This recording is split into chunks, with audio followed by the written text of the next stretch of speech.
አዲስ ቅኝት ቴሌቪዥን የኢትዮ ካናዳውያን መስኮት ትላንትን በትዝታ ለማየት ዛሬም ባስተውሎት ለመመልከት ነገን አሻግሮ ለመተለም በበሳል ጋዜጠኞች ብቃት ባላቸው የፕሮዳክሽን ባለሙያዎች ትንታግ በሆኑ በጎ ፈቃደኞች እየተደገፈ የኢትዮጵያውያንን ባህል ከሌላው ካናዳዊ ባህል ጋር ያስተሳስራል።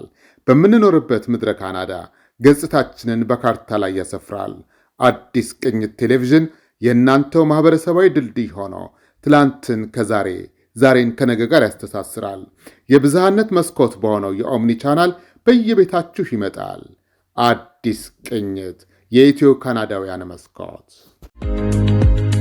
አሁን የምንገኘው በአራት ኪሎ ሬስቶራንት፣ ስጋ ቤት እና የተለያዩ ቁሳቁሶች ሸቀጦች መሸጫ መደብር ነው።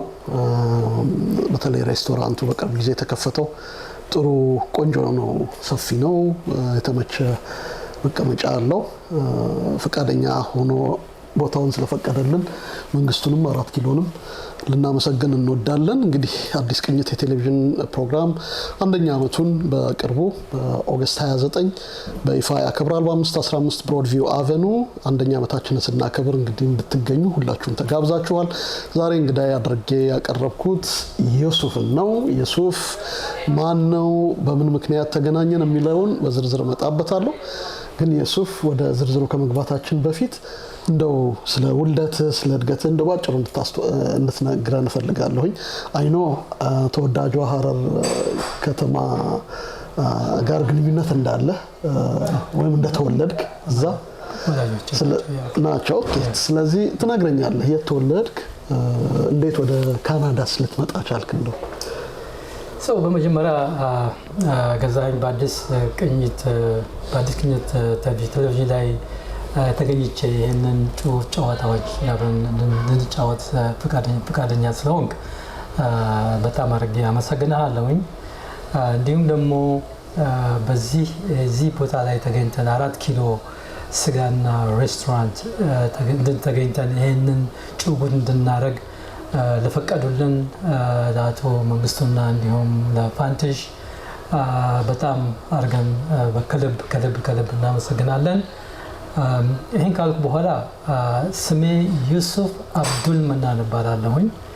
ያው ትውልድ ሀገሬ ያው ኢትዮጵያ ነው የተወለድኩት። እድገቴ አዲስ አበባ ነው እና ትምህርት ቤትም የተማርኩት አንድ ከፍተኛ ኤሌመንተሪ አባድር ትምህርት ቤት የተማርኩት ሁለተኛ ትምህርት ቤት ከ7 እስከ 8 ደግሞ መድኃኔዓለም ትምህርት ቤት ተማርኩት። መድኃኔዓለም ተመሪያለሁ። ከዛ ደግሞ የመጨረሻው እንግዲህ ሃይ ስኩሉን ተፈሪ መኮንን ጨረስኩት። አቤት ብዙ ቦታ ላይ ዞርከው።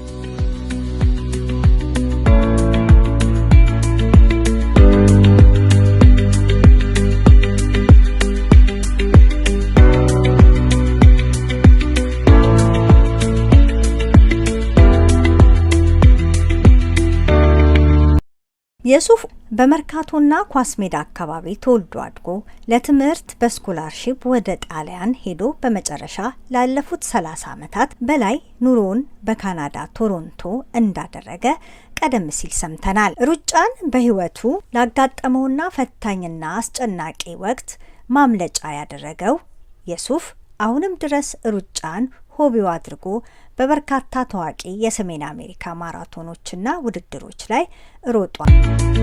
ወደፊትም በሩጫ ክለብ በመመስረት ኮሚኒቲውን ለማገልገል ያስባል።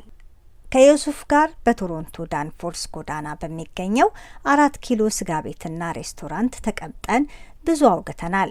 ትከታተሉ ዘንድ በአክብሮት ጋብዘናችኋል። ላይክ፣ ሼርና ሰብስክራይብ ማድረግ እንዳትረሱ። መልካም ቆይታ። አባድር ከመርካቶ ተነስተ ከዛ ጉለሌ ከዛ ደግሞ ወደ እንጦጦ እና በጣም ደስ የሚል ጊዜ ነበረ ማለት ገዛኸኝ እና ጥሩ ፍቅር የነበረበት ጊዜ ነበረ ነው እና ትምህርቴን በዛው ተቃጥዬ ጨርሼ ማታ ሃይ ስኩል ከዛ በኋላ ደግሞ ወደ ተግባረ ትምህርት ቤት አሁን ኮሌጅ ተግባረ ነው ወይ በዛ ጊዜ ያው ተግባረ እዛ ሜክሲኮ አድርጋ የሚገኘው እዛ ደግሞ በላንድ ሰርቬይ ላይ ጨርሻለሁኝ። በእርግጥ ያው በዛን ጊዜ በነበረው ሁኔታ ወደ በጣም ከባድ ነበር ጊዜው። ታስታውስ እንደሆነ ያው የደርግ ዘመን ነበር ነው ትንሽ ከባድ ነበር እና ያው ከበዛን ባገኘሁት እድል ስኮላርሺፕ አግኝቼ ወደ ጣሊያን ሀገር ደግሞ ሄድኩኝ። ጣሊያን ነው ሄድከው? እንደው ምናልባት እዛው ላቆየና አባድር ነው የተማርከው። አባድር ስትማር በተለይ እዛ አባድር ያለበት አካባቢ መርካቶ፣ አውቶቡስ ተራ፣ ኳስ ሜዳ የተለያዩ ነባር መስጊዶች ያሉበት አደሬ ሰፈር ምንለውም አለ አይደል? የድሮ ኳስ ሜዳ አካባቢ ምን መስጊድ ነበረ ካልዘነጋው? አደሬ ሰፈር መስጊድ አለ፣ ኮልፌ መስጊድ አለ። ኮልፌ መስጊድ ነባሩ ሁለት ቦታ ነው እንግዲህ። ነባሩ አንዋር ነው። ከአንዋርም ይቀድማል ሌላ ሌሎችም በኒ መስጊድ አለ፣ በኒ መስጊድ አትክልት ተራ ነው ያለው። ግን በትክክለኛ ስሙንም ባላስታውስ እዛ ትምህርት ቤቱ አጠገብ በትግራይ ሁለት አባድር ነው የነበሩት። አንደኛው አባድር ኳስ ሜዳ አካባቢ ያለው ነው፣ ከአዲሱ ከባስ ስቴሽኑ ጀርባ የነበረው ከመናኸሪያው ጀርባ። አንደኛው ደግሞ አድሬ ሰፈር ነው እንዳልከው። እኔ ከ1 እስከ 5 የተማርኩት ላይኛው አባድር ነው፣ ወደ ኳስ ሜዳ ቢቀርበው ማለት ነው። 6ኛ ክፍል ግን የተማርኩት አድሬ ሰፈር ነው እና በእውነቱ በዛን ጊዜ ያው እዛ አድሬ ሰፈር በተለይ በጣም የንግድ መናኸሪያ ነች። እንደምታስታውሰው ጫቱ፣ ፍራፍሩቶቹ፣ ጨርቆቹ እንዲሁም ደግሞ የህንፃ መሳሪያ መደብሮች ብቻ በጣም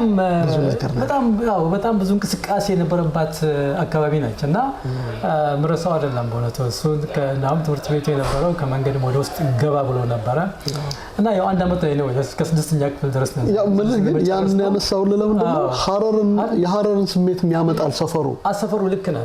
ያው እዛ አድሬ ሰፈር ሲባልም ከሐረር ወደ አዲስ አበባ ሲፈልሱ አደሬዎች እዛ አካባቢ ነው የሰፈሩት። ከዛ ወደ በኋላ ነው ወደ መካኒሳ አካባቢ ተከሄደው ማለት ነው። ግን ዋናው የመጀመሪያው ቦታ አደሬ ሰፈር ነው እና በቃ ሁሉ ነገር በቃ ልክ የሐረርን መልክ ነው የሚያሳየው፣ የሐረርን ካልቸር ነው የሚያሳየው እዛ እና በጣም ደስ የሚል ጊዜ ነበር በእውነቱ። እና ያንን እንግዲህ ካለፍኩ ያንን 6ኛ ክፍል ከጨረስኩ በኋላ ነው እንግዲህ ያው እንዳልኩት ወደ መድኃኔዓለም ተፈሪ መኮንን ከዛ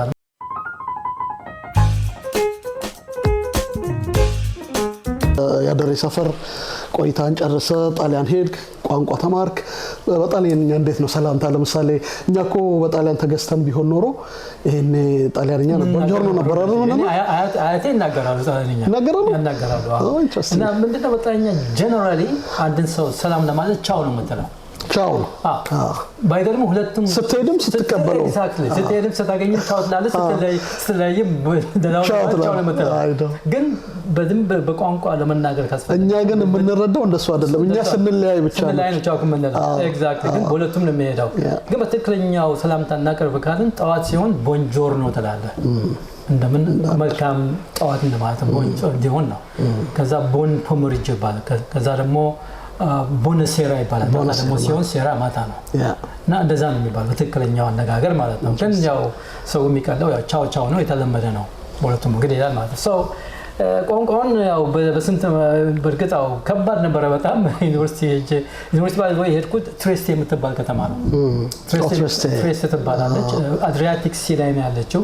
ሞልዶቫ ፖርት ነው። ወደ ላይ ፖርት ነች። ትሬስቴ ፖርት ነች። እንደውም የኢትዮጵያ ሺፒንግ ላይን እዛ ይመጣ ነበር ባይገርም በዛ ጊዜ። ኢንትረስቲንግ። ያ እና እዛ ነው የተቆየሁት። መጀመሪያ ዓመት ላይ ወደ ኢንጂነሪንግ ገባሁና ከዛ ደግሞ በሁለተኛ ዓመት ላይ እሱን ተውኩና ወደ ሜዲሲን ገባሁ። ሜዲሲን ገባ 3 ዓመት አጠናሁ ሜዲሲን። ያው በስኮላርሺፕ መመር እንዳልኩ የሄድኩት ግን ቋንቋውን ለመማር በጣም ከባድ ነበረ ነገር። ምክንያቱም እኛ በዛን ጊዜ ስኮላርሺፕ ተሰጥቶን የሄድነው ወደ 120 ምንሆን ኢትዮጵያኖች ነበረን እና ሁሉም የተለያየ አካባቢ ነው የሄደው። ግን አንድ አካባቢ ሄድን ሰዎች በሙሉ ሁልጊዜ የምናወራው አማርኛ ሆነ። አማርኛ እያወራ እንዴት አድርገህ ነው ጣሊያንኛ የምትማረው? ሰው እኔ በዛን ጊዜ ምን ወሰንኩኝ፣ ኦኬ እንግዲህ ጓደኞቼ እንዳሉ ይሁንና የጣሊያን ጓደኛ የሚኖረኝ አልኩኝ እና የጣሊያን ጓደኞችን ያዝኩ። ከዛ በኋላ ከነሱ ጋር ፕራክቲስ ማድረግ ጀመርኩኝ። ቤታቸውን ይዘውኝ ይሄዳሉ ዊኬንድ ላይ። እነሱ በጣም ያው እስከ ይማሩና አርብ ማታ ወደ ቤታቸው ይሄዳሉ። 1 ሰዓት 2 ሰዓት መንገድ ነው በትሬን ማለት ነው እና እዛ ይሄዳሉ። ከዛ ያው እሑድ ማታ ይመለሳሉ። ከዛ ከነሱ ጋር በጣም ተቀራረብን። ቤታቸው ድረስ ይሄዳሉ። ከቤተሰቦቻቸው ጋር ያስተዋውቁኛል እና ቋንቋውን ቀስ በቀስ ያው እንደዛ ሁኔታ ተማርኩኝ ማለት ነው እና 3 ዓመት ሜዲሲን ካጠናሁ በኋላ ወደ ካናዳ የመምጣት ደግሞ እድል ተገኘ። ሳልጨርስ ምክንያቱም ለምንድነው አንደኛ ቆምበት ምክንያቱ የጣሊያን መንግስት ይሰጥ የነበረው ስኮላርሺፕም ተቋረጠ በለውጡ ምክንያት somehow ብቻ ባለው ግኝት ሁኔታ ተቋረጠ ሲቋረጥ እንግዲህ እንዴት አድርገን የምትማረው በጣም ብዙ ነው ቤት ኪራዩ አለ ምግቡ አለ ትራንስፖርቴሽኑ አለ በጣም ብዙ ያው መጽሐፎች አለ ብዙ ነበር አለ እና በአጋጣሚ ደግሞ እዚህ ስፖንሰርሺፕ አገኘሁኝ እና በዛ ስፖንሰርሺፕ 1987 ነው ካናዳ የመጣሁት ትቀልዳለህ You are one of the first wave ማለት ነው ሰማንያዎቹ ከመጡት አንዱ ነኝ ግን ከኔ ቀደም የመጡ ደግሞ በ83 በ84 ኤዲስ የመጡ ደግሞ አሉ በ70 የመጡ አሉ ግን ብዙ የመምጣት የተጀመረው ግን እኔ ከመጣሁ በኋላ ኤዲስ ከ87 በኋላ ነው ብዙ ኢትዮጵያውያን መምጣት የጀመረው ማለት ነው ኢንትረስቲንግ እና ያው ካናዳ እንግዲህ መጣ ማለት ነው በዘመንገድ አሁን ካናዳ አይ ቲንክ አብዛኛው እድሜህን ከኢትዮጵያ ከኖርከው ይልቅ ካናዳ ይኖርከው ይበልጣል ያስባለሁ ስለዚህ this is home እንግዲህ ለኛም አሁን እኮ ልንል ጀምረናል this is home ማለት ጀምረናል ምክንያቱም ልብ ባለበት በዚያ መዝገበህ አለ ይላል መጽሐፍ ስለዚህ ብዙ ታክስህም ምንህም እዚህ ሆነ ስለዚህ እዚህ ሆነ ያለው ግን ዞሮ ከኢትዮጵያ ጋር ያለን ግንኙነት ያለን አታችመንት ሚላቀቅ አይደለም አሁን አንተና ጓደኞች አንተም በቦርድ አባልነት ያለህበት የኪዲ ፋውንዴሽን ብዙ ስራዎች እየሰራ ነው በተለይ በትራፊክ ጉዳይ ላይ በትራፊክ አደጋ ላይ ኢትዮጵያ እንዳትሄዱ ይባላል አንዱም እንደው ኢትዮጵያ እንዳትሄዱ ከሚያስብሉ ነገሮች አንዱ የትራፊኩ አደጋና ችግር ይመስለኛል ስለዚህ እሱ ላይ ለአዌርነስ ለመፍጠር ለውጥ ለማምጣት እየሰራችሁ ነው እስቲ ንገረኝ ምን ያከናውናችሁ በጣም ጥሩ ጥያቄ ነው ገዛኛው ኪዲ ፋውንዴሽን እንግዲህ ከተቋቋመ ወደ 4 አመት ነው ብዬ ነው ማስበው ወደ 4 አመት ገደማ ነው እና ያው እዚህ ኪዲ ፋውንዴሽን ውስጥ የቦርድ ሜምበር ነኝ እኔ ያው ዋናው አቋቋማችሁ የፋውንዴሽኑ ፕሬዝዳንት ኤሊዛቤት ወልደማርያም ነች ኤሊዛቤትን ብዙ ሰው ያውቃታል በያሰዋል እዚህ ከተማ ውስጥ ያው የዞማ ሄር ሳሎን ባለቤት ነች ሶ የኪዲ ፋውንዴሽን የተቋቋመበት ዋናው አላማው እንዳልከው በአገራችን ብዙ የመኪና አደጋ አለ በጣም ብዙ ሰው ህይወት ይጠፋል ጠፍቷልም እንዲሁም በጣም ብዙ ሰው ደግሞ አካለ ጎዶሎ የሆነ መሰናክል ይኖርበታል እና ይሄም ይሄንን ድርጅት ተቋቋም እህቷ በመኪና አደጋ ነው ህይወቷ ያለፈው እህቷ ስሟ ቅድስት ትባላለች እና በሷ ስም አድርገን ተደርጎ ኪዲ ተባለው እና የእህቷ አሟሟት ደግሞ በጣም አሰቃቂና በጣም የሚያሳዝን ነው በቆመችበት ቦታ ነው ትራክ መጥቶ ማብራት ላይ በቆመችበት ቦታ ነው ትራክ መጥቶ ገጭቷት ህይወቷ ያለፈው በጣም አሰቃቂ ነበርና እና ሁሉ ጊዜ እህቷም ይሄንን ነገር በጣም ግንዛቤ ታደርገው ነበር ስለ መኪና አደጋ ጉዳይ ስለ መኪና አደጋ ማለት ነው ስለ መኪና ትራፊክ በአዲስ አበባ ትራፊክ እና ኤሊዛቤት በዛ በመነሳት ይሄንን ድርጅት በሷ ስም አቋቋመች በዛ መሰረት ያው እኔም አንዳልኩት ቦርድ ሜምበር ነኝ እየሰራሁ ነው ያለው ዋናው ዓላማው እንግዲህ ምንድነው ኢትዮጵያ ውስጥ ማድረግ ላይ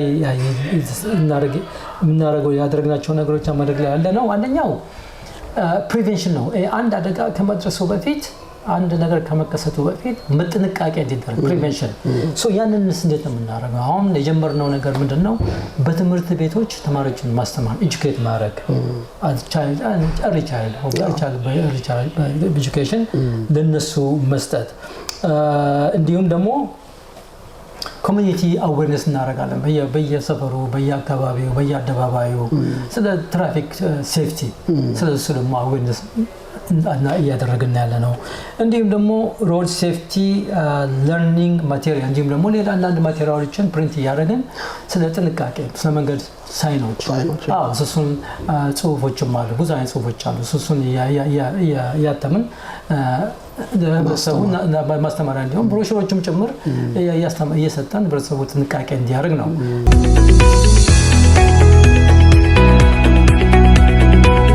ጊዜው የዓለም ዋንጫ ነው። የዓለም ዋንጫ ደግሞ የሀገራት ውክልና ማሳያ ነው። አዲስ ቅኝት ቲቪም የእናንተው የሜንስትሪም ሚዲያ ወኪል ነው።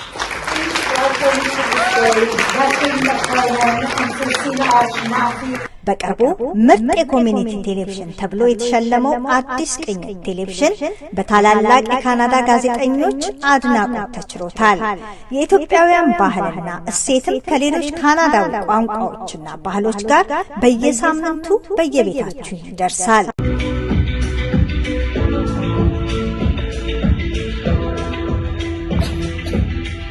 አንደኛ ዓመታችንን ኦገስት 29 ከ6 PM ጀምሮ በ515 ብሮድቪው አቬኑ ለማክበር ቀጠሮ ይዘናል። ከመነሻው ጀምሮ አብራችሁን ናችሁና ዓመታዊ በዓላችንን በጋራ እንድናከብር በክብር ጋብዘናችኋል። ብንተባበር እንቆማለን፣ ብንለያይ እንወድቃለን። ኑ የጋራ ምስላችንን አብረን በካርታ ላይ እናስፍር። ትኬቶች በገበያ ላይ ናቸው። እርሶም የድርሻውን አሁኑኑ ይዘዙን። አዲስ ቅኝት የኢትዮ ካናዳውያን መስኮት። መርሆችን ምንድነው የሚለው? የኛ መርሆ ላይፍ ሃዝ ዘ ራይት ዌይ ይላል። መርሆችን እሱ ነው። ከማንኛውም ነገር ይበልጥ ለህይወታችን ቅድሚያ መሰጠት አለበት። ዋና መርሆ እሱ ላይ ነው ያለው። ይሄ እንግዲህ ሶስተኛው ደግሞ ኮሊዥን ሪስፖንስ፣ ሁለተኛው ኮሊዥን ሪስፖንስ ነው። አንድ ሰው አደጋ ከደረሰበት በኋላ ምንድነው የሚደረገው? አሁን ደግሞ እንደምታስታውሰው አንድ ሰው አደጋ ሲደርስበት መኪና ሲገጨው ምንድነው የሚያደርጉት? ኢትዮጵያ ነው የምትለው? ኢትዮጵያ ማየው ምን ለፖሊስ መደወል ነው የሚሆነው ወይም ደግሞ እዛው ዲል እናድርግ የሚል ነገር ነበር። ሲገጭ በመጣው ነው እንደዛ ነው። ግን አብዛኛው ጊዜ ግን ምንድነው የሚሆነው? በድግ አድርጎ ያን ሰውዬ ሐኪም ቤት መውሰድ፣ ያ ሰው ሞር ነው የተጎዳው። አሁን ያንን ደግሞ ለማስቀረት ምንድነው ፈርስት ኤድ ትሬኒንግ ሰጥተናል። ለፖሊሶች፣ ለድራይቨሮች፣ ለአስተማሪዎች፣ ለተማሪዎች እንዲሁም ደግሞ ለቮለንቲር ትራፊኮች አሉ አይደለም? ለነሱ በተለያየ ጊዜ የፈርስት ኤድ እንዴት አድርገው አንድን ሰው መርዳት እንደሚችሉ ብዙ ሰው ኮርስ ሰጥተናል። ይሄ እንግዲህ ያው በኮሊዥን ሪስፖንስ ላይ ነው። እንዲሁም ደግሞ ስትሬንግዘን ኢመርጀንሲ ሪስፖንስ ካፓሲቲ፣ ኢመርጀንሲ ደግሞ አደጋው ሲደርስ እንዴት ነው ቶሎ ብሎ እዛ ሪስፖንስ ቶሎ ለመገኘት አደጋው ደረሰበት ቦታ ቶሎ ተገኝቶ ህይወትን ማዳን ማለት ነው። እንደዛ ነው ማለት ነው። ሶስተኛው ደግሞ ቪክቲም ሰፖርት ኤንድ አድቮኬሲ። ይሄ ደግሞ ምንድነው? አንድ ሰው አደጋ ከደረሰበት በኋላ ሰፖርት ያስፈልገዋል። አንደኛ ሜንታሊ በጣም ይጎዳል ሰው ወይ በፊዚክሊም ጭምር። ከዛ ለነኚህ ሰዎች ደግሞ ድምጽ መሆን አለብን። አድቮኬሲ እናደርጋለን። ፕላስ ይሄ የተጎዳውን ሰው ደግሞ ሪሃቢሊቴት እንዲያደርጉ ለነሱም ደግሞ ያው እርዳታ እናደርጋለን። ይሄ እንግዲህ በኢትዮጵያ ውስጥ የምንሰራው ስራዎች ነው። በተጨማሪ ደግሞ ከሐኪም ቤቶች ጋርም ኮላቦሬት እያደረግን ከነሱ ጋርም እየሰራን ያለው በተለይ ጥቁር አንበሳ እየሰራን ያለ ነው። ከሌሎችም ጋር ያው ስምምነቱ አለን። ያው ግን ብዙ ስራ እየሰራን እስካሁን ድረስ ከጥቁር አንበሳ ጋር ነው። ከዛ ደግሞ አልፈን ካናዳ ውስጥም ደግሞ እንሰራለን። ምክንያቱም ችግሩ እዚህ መጥቷል። እዚህም አለው ችግሩ አሁን እየባሰ ነው እንደው ኤግዛክትሊ። አሁን ምንድነው እዚህ አንደኛው ነገር ኒውካመሮች ላይ ሮድ ሴፍቲ። አሁን እዛ የነበረውን ልምድ ይዞ እዚህ ሲመጣ ከባድ ነው። እዛ አሁን ሰው እውነቴን ነው ማለት የራሴ ከአንድ ወር ተኩል በፊት እዛ ነበርኩኝ። ሰው መንገድ ሲሻገር እንዴት አድርጎ እንደሚሻገር ማለት ሁሉም አንድ ላይ ነው የሚገባው። ይሄ ዚብራ ላይን ያለ በማንኛውም ቦታ አንዱ ሲገባ ሁሉም ተከትሎ ነው የሚገባው። በቃ ምንም አይነት ስርዓቱን የሚከተል የለም። ያንን እንግዲህ አዌርነስ ኮሚኒቲ አዌርነስ እንግዲህ የምንለው እዛ ላይ ነው። ሰውን አዌር እንዲያደርግና ህጉን ይጠብቅና ህጉን ከጠበቀ አደጋዎችን ይቀንሳሉ ማለት ነው። ሁሉም ያው እንደዛ እንዲሆን ነው። ካናዳ ውስጥም ደግሞ እንዲሁ ነው። ሮድ ሴፍቲ እናስተምራ አሁን በኢትዮጵያ ማህበር ላይ አድርገናል። ወርክሾፕ ሰርተናል እዛ። እንዲሁም ደግሞ ሌላም አዳራሾች ላይም ሰርተናል። እና ምንድነው ሮድ ሴፍቲ ትሬኒንግ ፎር ኒውካመርስ ኤንድ አንደርስታንድ ለኢትዮጵያኖች ብቻ ሳይሆን ሌሎችም ኮሚቴዎችም እየደረስን ያለ ነው። አሁን አንደርስታንድ ለሆኑ ኮሚቴዎችም እየደረስን ያለ ነው።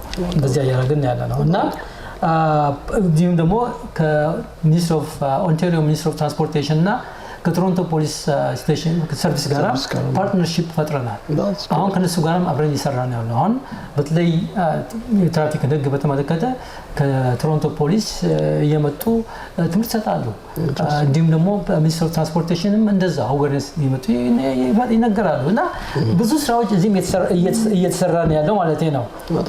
ሌላው ደግሞ ምንድነው ኮሚኒቲ ኢንጌጅመንት እና አዌርነስ እያደረግን ነው እዚህ ካናዳ ውስጥ ሌሎችም ኮሚኒቲዎች ኢንጌጅ እንዲያደርጉ ከኛ ጋር የኢትዮጵያን ኮሚኒቲ ሆነ የኤርትራን ኮሚኒቲ ሆነ ሌሎችም አገር ኮሚኒቲዎች ኢንጌጅ አድርገን ከነሱ ጋራም አብረን መስራት ጀምረናል። ሌላው ያደረግናቸው ነገሮች ምንድነው አኑዋል ኮሚኒቲ ጋዘሪንግ አኑዋል ኢቨንቶች አለን። አሁን ከምናደርጋቸው ኢቨንቶች በአመት ውስጥ ምንድነው አንደኛው ፈንድ ሬዚንግ ዲነር አለን ሜውስ የምናደርገው አሁን ባለፈው አድርገናል እና በጣም ጥሩ ቁጥር ሰው መጥቶልናል። ያው ከዛ የምናገኘውን እርዳታ ደግሞ እዛ ኢትዮጵያ ውስጥ ደግሞ ለሚያስፈልጉን ነገሮች በሙሉ ያው እዛ በሱ እንጠቀማለን ማለት ነው ፈንድ ሬዚንግ። ሌላው ደግሞ ትልቁ ኢቨንት እዚህ የምናደርገው ምንድነው 5K ረን እና ወከቶን እናደርጋለን። አሁን ይሄ 3ኛ ዓመታችን ነው ዘንድሮ። ኢንትረስቲንግ ያ እና ይሄ የሚሆነው መቼ ነው ካልከኝ ጁላይ 11 ነው የሚሆነው። ጁላይ 11 260 ዳውስ ሮድ ቴለር ክሪክ ፓርክ በሚባል ቦታ ላይ ነው። ሶ ይሄንን እያደረግን ያለነው እንዲሁም ደግሞ ፐብሊክ ኤዱኬሽን ኤንድ አዌርነስ ካምፔንም እናደርጋለን። በየጊዜው ካምፔን እናደርጋለን ሰውን አዌር ለማድረግ እንዲኖረው። ሶ ይሄን እያደረግን ያለነው በኢትዮጵያም ደግሞ ዘንድሮ ኖቬምበር ላይ the same thing እዚህ ያደረግነው 5K ረን እና ወከቶን እዛም ለማድረግ ዝግጅቱን ጀምረን ያው እየተሰራ ነው ያለው። ሶ እንግዲህ ዋናው ነገር ምንድነው ትራፊክ ሮድ ሴፍቲ ላይ አዌርነስ ትልቁ ነገር አዌርነስ ከዛ ፕሪቨንሽን ከዛ ደግሞ ሪሃቢሊቴሽን ሶ በዚህ አይነት ሁኔታ እየተንቀሳቀስን ያለነው በጣም ቆንጆ ነው። እንግዲህ እየተጨዋወትን ያለነው ከየሱፍ አብዱል መናን ጋር ነው ስለ ኪዲ ፋውንዴሽን በትራፊክ አደጋና በሴፍቲ ወይም ደግሞ የቅድመ ጥንቃቄና ድህረ ድጋፍ ከአደጋ ከደረሰ በኋላ ለሰዎች ስለሚደረጉ ድጋፎች ከአደጋው ከመድረሱ በፊት ደግሞ ቅድመ ጥንቃቄ ስለሚደረጉባቸው ሁኔታዎች እየሰሩ ያሉትን ስራ በካናዳም በኢትዮጵያም አስመልክቶ ነው የሱፍ እየገለጸልን ያለው። እንግዲህ በዛ መሀልም ደግሞ የወካቶንና የማራቶንንም ጉዳይ አንስቷል። ኪዲ ፋውንዴሽን በየአመቱ ከተለያዩ ድርጅቶች ጋር ይህንን ያደርጋል። በነገራችን ላይ ተመልካቾቻችን፣ አድማጮቻችን፣ የአዲስ ቅኝት ተከታታዮች የሱፍ ማራቶን በጣም ይወዳል፣ ሩጫ ይወዳል ማለት ይቻላል። በአጠቃላይ በኮሚኒቲ ውስጥ የሱፍ የሚታወቀው አንድ በሚሰራው የፋይናንስ ሙያ ነው፣ በእንጀራ በሚበላበት ሙያው። ከዛ በተጨማሪ ግን በማራቶንና በሩጫ ላይ ንቁ ተሳታፊ ነው። ይሄ የሩጫ ጉዳይ ከየት እንደመጣ ተወልዶ ያደገው ቅድም እንዳልነው አዳሪ ሰፈር መሀል መርካቶ ነው። ግን የሩጫ ጉዳይ ለመሮጥ አይመችም። ድሮ እንደማስታውሰው አንተ ባደክበት ጊዜ ሩጫ ቢታሰብ አይደለም፣ ኳስ ልንጫወት እንችላለን በየሰፈራችን እና ይሄ የሩጫ ነገር ከየት እንደመጣ ነው ኪዩሪየስ ነኝ ለማወቅ። በጣም ጥሩ ነው። በጣም ጥሩ ጥያቄ ነው ገዛኸኝ። ያው በእርግጥ እንዳልከው እኔ በሙያዬ ፋይናንሻል አድቫይዘር ነኝ። ያው በኢንቨስትመንት በኢንሹራንስ እና በፋይናንሻል ፕላኒንግ በዚህ ሙያ ከ20 ዓመት በላይ ሰርቻለሁኝ። እንዲሁም በኢንዱስትሪ ውስጥ ደግሞ 30 ዓመት ገደማ ሰርቻለሁኝ ከሴልስ ውጪ። በተጨማሪ ደግሞ እንደ ላይፍ ስታይል የሆነኝ አሁን ሩጫው ነው። ይሄ ሩጫ እንዴት ተጀመረ ላልከው ጥያቄ በጣም ጥሩ ጥያቄ ነው። እኔ ይሄን ሩጫ የጀመርኩት ወደ ኮቪድ አካባቢ ነው። ኮቪድ እንደመጣ ነው የጀመርኩት። በዛን ጊዜ ከኢንሹራንስ ኢንዱስትሪ ወጥቼ ወደ ባንክ ገብቼ ነበር።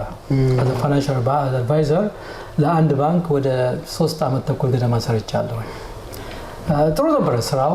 ግን ምንድነው እንግዲህ እንደምናውቀው ለማንኛውም ካምፓኒ ስንሰራ ሁልጊዜ በተለይ ደግሞ ፋይናንሻል ኢንዱስትሪ ስንሰራ ሁልጊዜ ያ ጫና አለ። ሁልጊዜ እነኚህ ፋይናንሻል ኢንዱስትሪዎች የሚፈልጉት ካምፓኒዎች የሚፈልጉት ምንድነው ቁጥር ነው። ሁልጊዜ የሚፈልጉት ዛሬ ምን ተሰራ፣ ዛሬ ስንት ክላይንት ገባ፣ ዛሬ ምን ተሸጠ፣ ቁጥር ነው ሁልጊዜ። እና እኔ ከ14 ዓመት በኋላ ከግል ስራ ወጥቼ ወደዚህ ስገባ የራሴ ስራ ነበረኝ እንደምታውቀው እና የራሴ ኦፊስም ነበረኝ እና በራሴ ነበረው ነገር ማድረገው እና ወደዚህ ስመጣ ማኔጀሮች መጡብኝ ማለት ከላይ ላይ ከዛ ሁሉ ኢንዲፔንደንስ በኋላ ማኔጀሮች መጡብኝ ከላይ። አንድ ብቻ አይደለም 2-3 ናቸው ከላይ ያሉት እና እዛ ላይ በቃ ሰራው እና እየሰራው ነው ያለ ይሰራል ስራው። ግን እነሱ ደግሞ የሚፈልጉት ቁጥር ነው ሁልጊዜ።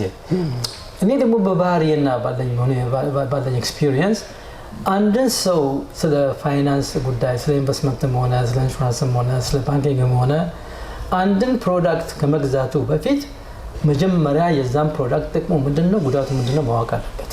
አዌርነስ ላይ ነው ያለው አሁን እዛው ላይ ኦኬ በጣም ያንን አስረድቼው ነው ኢንቨስትመንትም ከሆነ የትኛው ኢንቨስትመንት ነው ጥሩ ምን አይነት ኢንቨስተር ነው እሱ በጣም ከማርኬቱ ጋር ምንም ነገር የማይገናኝ ነገር የሚፈልገው ወይስ ማርኬቱ ጋር ገብቶ ሲወጣም ሲወርድም ምንም የማይሰማህ ነው ወይ ያን ሁሉ በደንብ አሰስ አርጌ ነው መጨረሻ ላይ ነው ወደ ሽያጩ መገባው እና እነሱ ወደዱት ምክንያቱም እነሱ የሚፈልጉት ያው በቃ የለቷን ብቻ መሸጥ ነው ፕሮዳክት መሸጥ ነው እኔ ደግሞ እዛ አይነት ሰው አልነበርኩም ምክንያቱም በሙያዬም በባህሪዬም እንደዛ አይደለሁም እና ያንን በቃ ጫናው ሲበዛብኝ በጣም በዛብኝ ጣናው እና በጣም በቃ ስትሬስ ውስጥ ገባሁኝ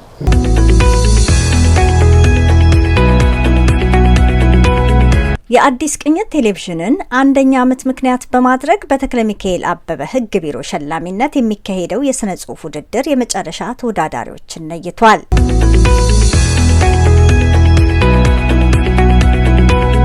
የመወዳደሪያ ስራቸውን ካቀረቡ ተወዳዳሪዎች መካከል 8 ድርሰቶችም ለመጨረሻ ዙር ማለፋቸውን የሥነ ጽሑፍ ውድድሩ ዳኞች ለአዲስ ቅኝት ገልጸዋል።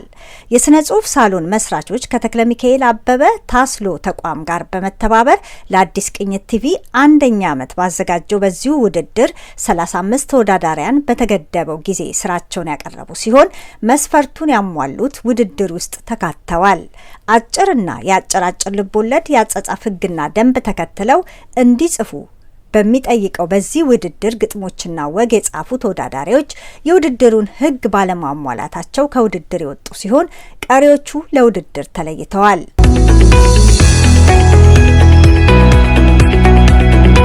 በሶስት ዳኞች ሲገመገም የነበረው የሥነ ጽሑፍ ውድድር 8 ተወዳዳሪዎችን በመለየት ለመጨረሻ ዙር ያበቃ ሲሆን ከ8ቱ 3ቱ ለደረጃ የሚቀርቡ ይሆናል።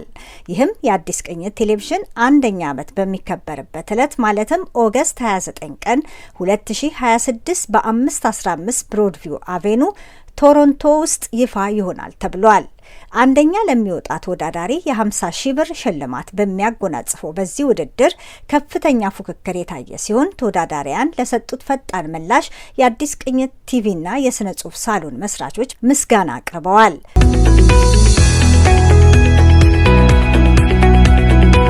ኦገስት 29 ቀን 2026 ለሚከበረው የአዲስ ቅኝት ቴሌቪዥን አንደኛ ዓመት ልዩ ዝግጅት ከ1 እስከ 3 የወጡ ተወዳዳሪዎች ደረጃቸውና ያሟሉት መስፈርት ተገልጾ ሽልማታቸውን የሚወስዱ ይሆናል ተብሏል።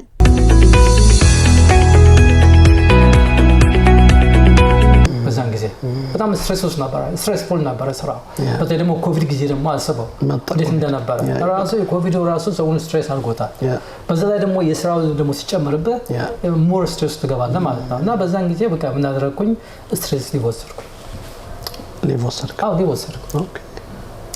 አንድ ወር ተሰጠኝ ዶክተር አንድ ወር ስትሬስ ሰጠችኝ ከዛ ደግሞ ያው ትራፒስት ጋር ደግሞ መነጋገር ጀመርኩኝ እና ያ ትራፒስቷ ምንድን ያለችኝ ዩሱፍ ወጥተህ ብትንቀሳቀስ ጥሩ ነው ወክ ብታረግ ጆግ ብታረግ ብትሮጥ እንደዛ ብታረግ ጥሩ ነው አለችኝ ለሜንታሌ በጣም ጥሩ ነው አለችኝ እና ዶክተሬን ነገርኳት እኔ ገና ነኝ አልመለስም አልኳት ከዳባት 6 ወር ተቀመጥኩኝ አልተመለስኩም ለ6 ወር ያው ዲሳቢሊቲ ኢንሹራንስ አለኝ ያው ዲሳቢሊቲ ኢንሹራንሱ እየከፈለኝ 6 ወር ተቀመጥኩ ግን ተቀመጥኩ ስለ ምንም አልሰራሁም ማለት አይደለም ይሄንን ሩጫውን ያዳበርኩት በዛን ጊዜ ነው የጀመርኩት በዛን ጊዜ ነው እና መጀመሪያ ሲጀምር ውጭ ከመውጣቴ በፊት ምኖርበት ህንጻ ላይ 12 ፎቅ አለ በ12ቱም ፎቅ 3 ጊዜ እየወጣው ደረጃውን እየወረድኩ ነው የጀመርኩት ሩጫ ከዛ ነው የጀመርኩት ከዛ ነው የጀመርኩት ኢንትረስቲንግ በጣም ኢንትረስቲንግ ነው እንደዛ 3 ጊዜ ተወጣው በጣም ጥሩ ነው ከዛ በኋላ ነው ወደ ፊልድ የወጣው ኤግዛክትሊ ከዛ በኋላ በቃ ወደ በምኖርበት አካባቢ ወጥቼ ስፒድ ዎክ ያረኩኝ ከዛ ጆግ ጀመርኩኝ ከዛ ደግሞ ቀስ ብዬ ደግሞ ወደ ሩጫ መግባት ጀመርኩ የሚገርም ነው ይሄ እንግዲህ ከዚህ የተነሳው የእንቅስቃሴና የሩጫ ልምድህ ዛሬ አንገትህ ላይ የምናያቸውን የቶሮንቶ ማራቶን የወተርፍሮንት ማራቶን የሚባለውን ሜዳል አስገኝቶልሃል። የቦስተን 130 ዓመት የፈጀውን የቦስተን ማራቶን ሜዳልም አስገኝቷል እና ሌሎችም ደግሞ በቤትህ ግድግዳ ላይ የተሰቀሉ በርካታ ሜዳሎች እንዳሉ ገምታለሁ። ከዛ ወደ ውድድር መንፈስ ገባህ ማለት ነው፣ መወዳደር ጀመርክ ማለት ነው። ልክ ነው። መጀመሪያ እንግዲህ ያው ይሄንን ወደ ውድድሩ ከመግባቴ በፊት ያው እንዳልኩት ይሄ ከነበርኩበት ባንክ ስራውን ትቼ ወደ ኢንሹራንስ ተመለስኩኝና ሌላ በባንክ ስር የነበረ ኢንሹራንስ ካምፓኒ ስራ ጀመርኩኝ እና ይሄ ኢንሹራንስ ይሄ ካምፓኒ ደግሞ በየአመቱ የፈንድ ሬዚንግ 5 ኪሎ ሜትር ሩጫ አላቸው። ይሄ ለማንኛውም ፈንድ ሬዝ የሚያደርጉት ለሐኪም ቤቶች ነው። ስሙንም ባልጠቅስ ለሐኪም ቤቶች ነው እና ያው እዛ ላይ ፓርቲሲፔት ለማድረግ ደግሞ ጓደኞቼን ዘመዶቼን ያው ፍሬስ እያልኩኝ ያው ገንዘብ ሰበስባለሁ። ያንን ገንዘብ ለእርዳታ ይሄዳል። በዛ በ5 ኪሎ ሜትር ጀመርኩ ማለት ነው። ግን ከዛ በፊት አንድ መጥቀስ እንፈልገው ወደ ገዛኝ ይሄንን ሩጫ ወደ ውድድሩ ከመግባቴ በፊት በጣም ጓደኛዬ የማከብረው አቶ ተክለ ሚካኤል እና እኔና እሱ አብረን የጀመርነው እዛ ሩጫውን እሱ ሮጥ ነበር ብቻውን፣ እኔም ብቻ ሮጥ ነበረ። ተገናኛችሁ? የቱ ጋር ተገናኛችሁ? ቴይለር ክሪክ ላይ? ቴይለር ክሪክ በቃ መጀመሪያ ፌስቡክ ላይ ተገናኘ ነው። ፌስቡክ ላይ ተገናኘና ከዛ በኋላ ቴይለር ክሪክ ላይ ተገናኘ እና ከሱ ጋር ነው በቃ አብረን በቃ በሳምንት 3 ጊዜ ነበር የምንሮጠው። የሚገርም ነው። ያ ማክሰኞ አስታውሳለሁ አሁን ፌስቡክ ላይ ፖስት ስታደርጉ እናደርግ ነበር በየጊዜው። ማክሰኞ፣ ቅዳሜና እሁድ ነበር የምንሮጠው። ይገርማል። እና አብረን ጀመርን በቃ እኔና እሱ። በጣም ያበረታታው ትንሽ ዳገት መውጣት አልችልም ነበር በዛን ጊዜ። እሱ ግፋ ይላል፣ እሱ ደግሞ ጥሩ ነው። እሱ ደግሞ ግፋ ይላል። በጣም ጎበዝ ነው ሲያበረታታና በዛ ሁኔታ በቃ አብረን ከሱ ጋር መሮጥ ጀመርን። በ5 ጀመርኩኝ ከሱ ጋር። ከዛ ወደ 10 ገባን። ከዛ 15 ሄድን። እስከ 20 እስከ 30 ሄድንበት ጊዜ ቀለዳለ። በጣም ብዙ ትሄዳላችሁ። በጣም ብዙ ነበር ያለው እና በቃ በዛ ተነስቼ ነው እንግዲህ ወደ ውድድሩ የገባሁት። በጣም ይገርማል። ማራቶን አሁን እንግዲህ 42 ኪሎ ሜትር ከ195 ሜትር ነው። በጣም ረጅም ርቀት ነው። ፕሮፌሽናል አትሌቶች ከ2 ሰዓት በላይ ነበር። የመጀመሪያው ምናልባት አበበ ቢቂላ በነበርክበት በሮም ያደረገ 1960 ኦሎምፒክ 2 ሰዓት ከ15 ደቂቃ ወይም ከ14 ከምናምን ነበርና አሁን እሱ ተሻሽሎ በዮሚፍ ቀጀልቻ ነው ከ2 ሰዓት በታች የገባው ማለት ነው። 1 ከ59 ከሰከንዶች ገብቷል። 1 ከ59 ከ41 ሰከንድ ገብቷል። አንተ ደግሞ አሁን ሌትሊ ጀምረህ በግል ጥረትህ ምን ብለህ ቦስተን ማራቶንን አይ ቲንክ 4 ሰዓት ገብተሃል ብዬ እላለሁ። ልክ ነህ። አሁን እንግዲህ ምንድነው ወደ ቦስተን ከመሄድ በፊት ሌላ ማራቶኖች ሮጬ አለሁ። ኦኬ። አሁን ለምሳሌ ወደ ቶሮንቶ ማራቶን አለ እዚህኛው የነበረው፣ ከዛ ሚሳጋ ማራቶን አለ።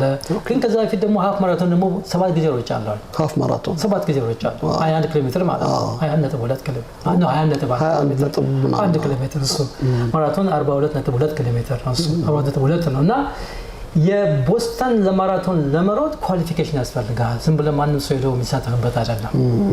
እና እዚህ ቶሮንቶ ማራቶን 2024 ላይ ባደረኩት ውድድር 3 ሰዓት ተኩል ነው የጨረስኩት። የመጀመሪያ ማራቶኔ 3 ተኩል ነው የጨረስኩት። በጣም ጥሩ ነው። እና ያ ሰዓት ነው ኳሊፋይ ያደረገኝ። በእርግጥ ወደ ቦስተን ሄዶ ለመሮጥ በእድሜ ክልል የሚሰጥ ሰዓት አለ፣ ኳሊፋይ ማድረግበት ሰዓት አለ። በእኔ እድሜ ክልል ኳሊፊኬሽኑ የነበረው 3 ሰዓት ከ50 ደቂቃ ነበረ። እኔ 3 ሰዓት ተኩል ነው ያለኝ። በጣም ሚኒማውን በሚገባ ሟልቻለሁ። በጣም ይጋል እና በዛ ሁኔታ ተቀበሉኝ እና ውድድሩ የነበረው ኤፕሪል 20 ነው። ከዛ በፊት ግን ደግሞ ወደ እናት ሀገር ሄጄ ኢትዮጵያ እዛም ደግሞ ትሬኒንግ አድርጌያለሁ። ትንሽ አየሩን ሳባ የእንጦጦን ማግማግ ይጋደት አየሩ ከባድ ነው። እዛ የእንጦጦ ሮጬ አለሁኝ፣ ለገጣፎ ሮጬ አለሁኝ፣ ቃሊቲ ሮጬ አለሁኝ። መቆጃ አልሄድክም? እንዲሁም ደግሞ ፍሬንድሺፕ ፓርክ በጣም አሪፍ ቦታ ነው እና እዛ ለአንድ ወር ያህል ትሬኒንግ አደረኩኝ። ከዛ በኋላ ነው ወደ በ15 ተመጣሁኝ፣ በ16 ገባሁኝ እዚህ። ከዛ በ17 ወደ ቦስተን ድራይቨር ገን ሄድን። ከዛ በ20 ውድድሩን አደረኩኝ። ዋው ኮንግራቹሌሽንስ በድጋሚ ታንክ ዩ። እና በዛ ውድድር ላይ ወደ 30 ሺህ ሯጮች ነበሩ። ከዛኝ ከመላው ዓለም 30 ሺህ ሯጮች ነበረው እና ያው ራሱ እዛ መሳተፉ በጣም ትልቅ ነገር ነው። በጣም ትልቅ ነገር ነው። እዛ መሳተፉ ራሱ መገኘቱ በራሱ መሳተፉ በጣም ትልቅ ነገር ነው። ምንም ነገር ይሄ የሚያሳየው ምንድነው አንተ አሁን ዛሬ ተነስተ የኦሎምፒክ ጎልድ ሜዳሊስት ለመሆንና ምን አይደለም ግን ለጤና አንድ ነገር ማድረግ ከፈለገ አንድ ሰው ማድረግ እንደሚችል ኮሚትመንት ምን ያህል አስፈላጊ እንደሆነ ኮንሲስተንሲ ምን ያህል አስፈላጊ እንደሆነ በመንሰራው ነገር ላይ ካመንበት ምን ያህል ውጤታማ ልንሆን እንደምንችል የሚያሳይ ስለሆነ በጣም አድርጌ አደንቃለሁ ለወጣቶችም ምሳሌ የሚሆን ነው። ግን ይበልጥ ደግሞ አንተ ከምትሰራበት ወይም አገልግሎት ቮለንቲር ከምታደርግበትም ስራ አንፃር ለናን ፕሮፊት ኦርጋናይዜሽኖች አሁን በኮሚኒቲያችን ውስጥ ያሉ በርካታ አሉ። ኪዲ ፋውንዴሽን አንዱ ነው። ፒቱፒ አለ፣ ቢቂላ አሉ፣ ሌሎችም በጣም በርካታ ድርጅቶች ናን ፕሮፊቶች አሉ። እነሱም እንግዲህ ይሳተፋሉ። የራሳችንን ሩጫም ደግሞ ለማካሄድ መንገድ ላይ ነን ያለነው። ለምሳሌ ቢቂላ አዋርድስ የዛሬ 10 አመት ነው የጀመረው። መድረክ መርቼ ስለነበር መክፈቻውን አስታውሳለሁ። ቫርሲቲ ስቴዲየም ቤርፉት ቻሌንጅ የሚባል አሁን ይሄው የሚቀጥለው ደግሞ ፌዴሬሽኑ ከቢቂላ ጋር ተባብሮ ደግሞ ያካሂዳሉ እና ይሄንን አጠናክሮ በአጭር ርቀትም በመካከለኛ ርቀትም በረጅም ርቀትም ሰዎች እንዲሮጡ ለማድረግ ምን ያስፈልጋል? አላማው እንግዲህ ልክ አሁን እንዳልከው ነው ዋናው ነገር። ግን ይሄን ከመናገር በፊት አንድ ቀድሜ የተናገርከው ነገር አለ። አንድ ሰው ስኬታማ ለመሆን አንድን ነገር አላማውን ግብ ለማድረስ ምንድነው ቅድመ ነገር ዝግጅቶቹ ምንድናቸው? ምንድነው ማድረግ ያለበት? ትልቁ ነገር እሱ ላይ ነው ያለው። ዋናው ነገር የጭንቅላት ጥንካሬ ነው። ማይንድሴት መወሰን ነው። አንድን ነገር ለማድረግ መጀመሪያ አምነህበት ወደኸው መወሰን ነው። በቃ አንድ ነገር ለማድረግ ያ ውሳኔ ከመጣ በኋላ ግን ከዛ ዲሲፕሊኑ አለ እንዳልከው፣ ኮንሲስተንሲው አለ እንዳልከው፣ ኮሚትመንቱ አለ እና ያ እነኚህ ነገሮች ካሉ ፐርሰቨረንስ ደግሞ ጨምርበት ይዛል። ፐርሰቨረንስ ደግሞ ያው ፐርሰቨረንስ ያው ተስፋ አለመቁረጥ። ምክንያቱም ይሄንን አይነት አንድ ነገር ግብ ለማድረግ ስትነሳ ብዙ የሚያደናቅፉ ነገሮች ይመጣል፣ ፈተናዎች አሉ።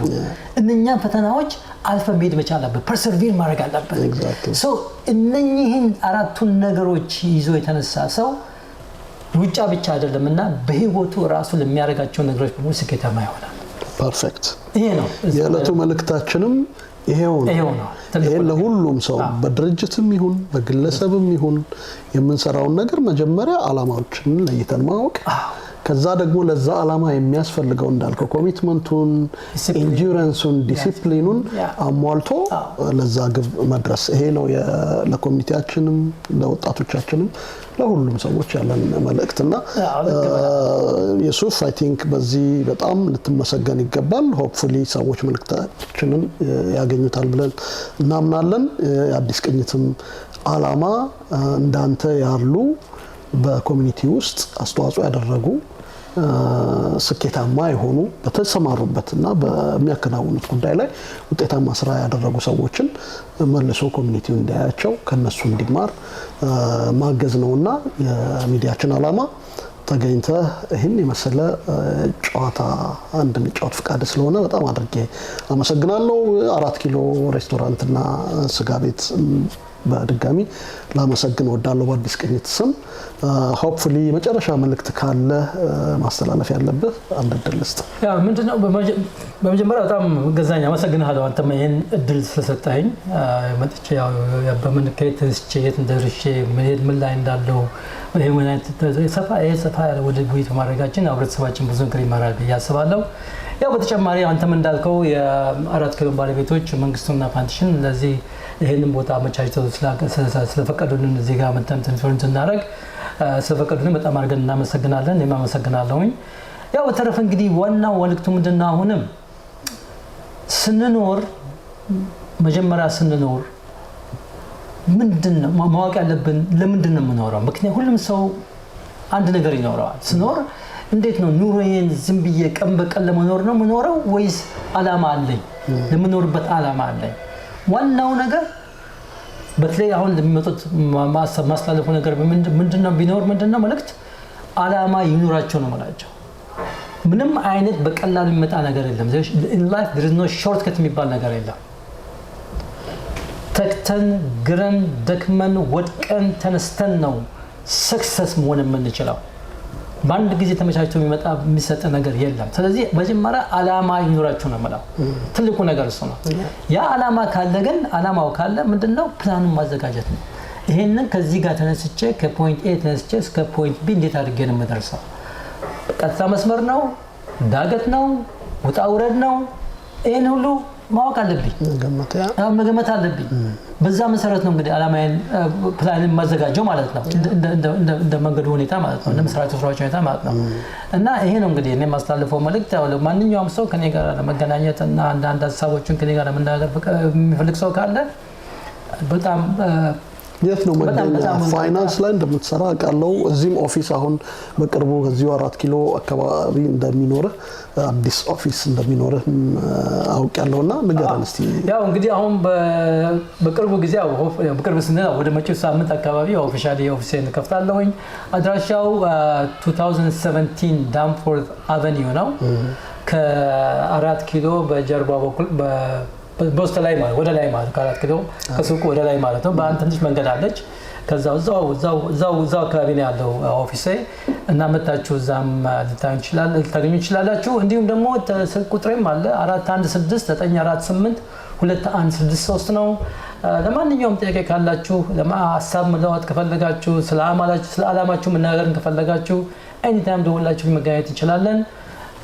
አሁን በድጋሚ ገዛኸኝ በጣም አድርጌ አመሰግናለሁ። እንዲሁም ደግሞ የአዲስ ቅኝትን አንድ የመጀመሪያውን ዓመት ለማክበርም ያው ዝግጅት ላይ እንዳላችሁ አውቃለሁኝ።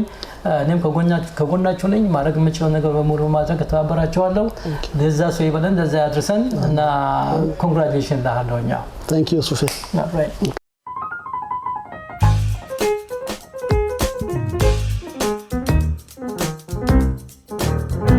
አዲስ ቅኝት ቴሌቪዥን የኢትዮ ካናዳውያን መስኮት ትላንትን በትዝታ ለማየት ዛሬም ባስተውሎት ለመመልከት ነገን አሻግሮ ለመተለም በበሳል ጋዜጠኞች ብቃት ባላቸው የፕሮዳክሽን ባለሙያዎች ትንታግ በሆኑ በጎ ፈቃደኞች እየተደገፈ የኢትዮጵያውያንን ባህል ከሌላው ካናዳዊ ባህል ጋር ያስተሳስራል።